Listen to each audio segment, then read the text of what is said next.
బిర్యానీ దొరుకుతుందా లేదా? ఓష్ని రేపు మా ఓన్ బర్త్డే ఉండే రెస్టారెంట్కు పోదాం అనుకున్నాం. అంత దూరం పోయి కూరగాయల భోజనం ఏం చేస్తాం అబ్బా? అబ్బా ఇప్పుడే ఈ పనా? మా అక్క బావలకు బియ్యం పోస్తున్నాం. దావత్కు ఈ ఆటకూర దేవాలంటే బొచ్చడు పైకం కావాలి. చికెన్తో నెల్లదీస్తే అయిపోతుంది అనుకున్నా. ఓ కొడుకో 10 రోజులైతే మా బుజ్జి లగ్గం ఉంది. అప్పటొరకన్నా తెరుస్తారో లేదో అని అనుకుంటుండ్రట గీ ముచ్చట తెలిసినోళ్ళు. కౌసు కాయిష్ చేసేటోళ్ళంతా మంచిగినాలే గీ ముచ్చట. ఏప్రిల్ 1వ తారీఖు నుండి మాకు మార్జిన్ వచ్చిందాకా నిరావరిక బంద్కు పిలుపునిస్తున్నాం మా తెలంగాణ రాష్ట్ర చికెన్ షాప్ అసోసియేషన్కి వెళ్ళి.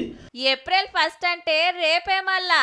ఇక చికెన్ సెంటర్లు తీయరు, కోళ్లు గొయ్యరు, కత్తులు కటార్లు దాచి పెడతారు. దందాల లాభం లేదు, లాస్ తోటి నడపలేమని దుక్నాలు బంద్ పెడుతుండ్రు.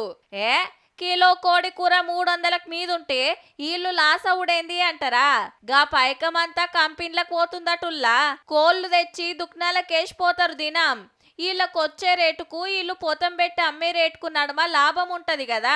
ఆగో గది పూరాగా తగ్గిందట. పొద్దున్నుంచి సాయంత్రం దాకా అమ్ముతారు మనం పెట్టి.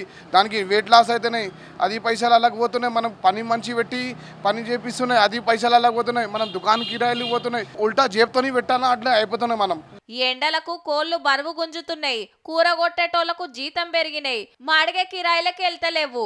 Margin పెంచాలనేది మనోళ్ళ demand. అప్పటిదాకా దుకాణాలు దియ్యమంటే దియ్యమంటాన్రు. पब्लिक कुछ भी 360 वाले तो कहाँ से लेना, पूछ रहा गिराक चिकन 360 गिराक आ रहा चल जा रहा, रेट पूछ रहा चल जा रहा खाली. ఇప్పుడు గల్లీకో 2 చికెన్ షాపులాయే.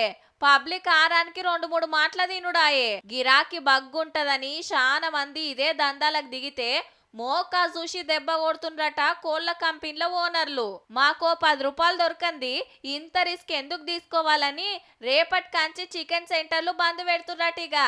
గా కంపెనీళ్ళు వచ్చి మాట్లాడి మార్జిన్ పెంచితే గప్పుడు తెరుస్తారట. అప్పటిదాకా మనకి కోడి కూరలు, చికెన్ బిర్యానీలు, కబాబ్ చికెన్, చికెన్ టిక్కా, బొక్క అన్ని బందే పో.